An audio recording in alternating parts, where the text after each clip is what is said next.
Federal Reserve meeting this morning in Washington. It is widely expected we'll see yet another rate hike as the board continues to try to tamp down decades-high inflation. Joining us with a closer look at what is happening, what it means for you, NBC's Tom Costello. Hey, Tom, morning. Yeah, good morning, Hoda. This will be a stunning sixth rate hike so far this year, and the betting right now is on another 0.75 point rate hike. Now, the hope, according to many economists, is that the Fed will start to slow the pace of the rate hikes in December. But of course, that all depends on the data that comes in. It doesn't matter if it's a big rate hike or a small rate hike, it affects almost all of us in some way. Whether it's a charge on your credit card or a big ticket purchase, borrowing money in America is likely to get even more expensive, with the Federal Reserve just hours away now from what would be its sixth interest rate hike this year. But the results of those aggressive actions could still be months away. Fed interest rate hikes can take 9 months to really fully cycle through the economy.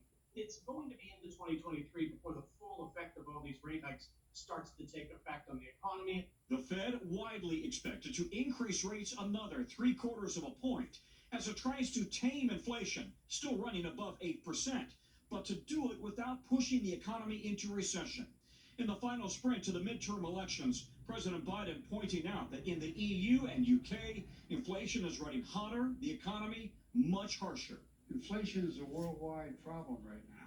We've done a lot to try to take it under control. Even as the price at the pump has come down nationally, auto loans are higher, and according to experts, they're harder to come by.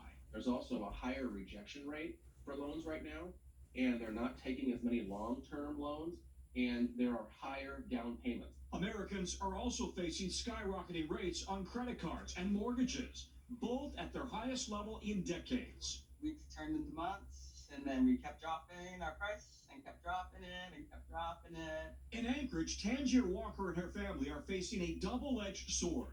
They recently bought a new home, but have been unable to sell their old house even after lowering the asking price 5 times since July.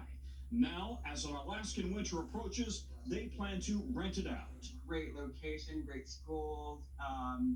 It's just, some people are just really scared. You know, there's a lot of houses on the market right now. And Tom, all the warning signs are there for a potential downturn early next year. So what do you advise people do now to get ready for it?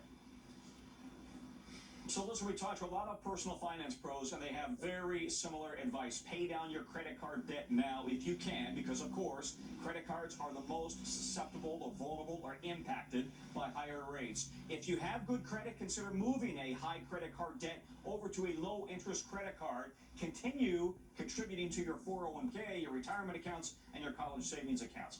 One big problem they've got is that the labor market is still very tight. There are almost 2 jobs out there for every worker.